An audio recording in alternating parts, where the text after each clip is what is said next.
Yung mas dark, yun ang piliin mo. Mas dark ko kaysa sa kanila. Tamis. Diba? Yun ang pipiliin mo. Ayun pa, oh. Ayan. Dito. Ayan, yung ano na yan, oh. Ayan. Yan. Ay, nalaglag yung hinog. Ay, kunin mo. Dali. Madumi na yung loob. Hayaan mo na yan. Baka kinagat ng ibon yan. Hinana ng ibon. Di ba? Ayan. Hindi ka na kailangan bumili ng ubas sa palengke. Pupunta ka lang dito.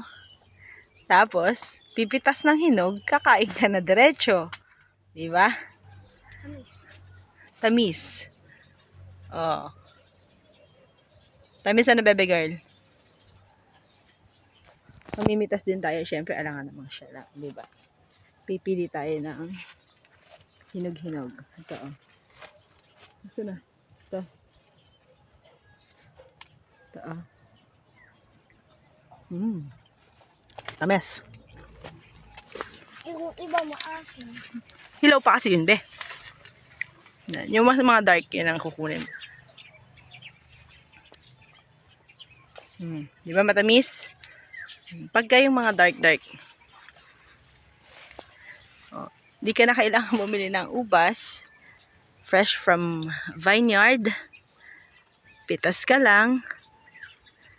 Ayun, oh. Hindi ko mapitas. Ito. Pipitas ka lang.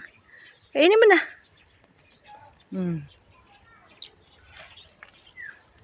Fresh na fresh. Harap, be? Gusto ko seedless. Yung ano natin, yung susunod. Hindi pa namungay seedless. Nasaan ba seedless? Maliit pa. Sarap. Naunahan kami ng mga naunang nag-harvest. Yung kumpul-kumpul na hinog. Kasi nagbakasyon po kami. Ayan. Kaya, naunahan kami. Di ba, be? Sarap. Thank you for watching, kama.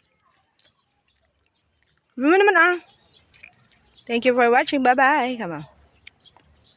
Di ba? Napakagaling. Napakadam. Bye. Ika lang. Sige. Bye-bye, guys. Thank you for watching. Wow.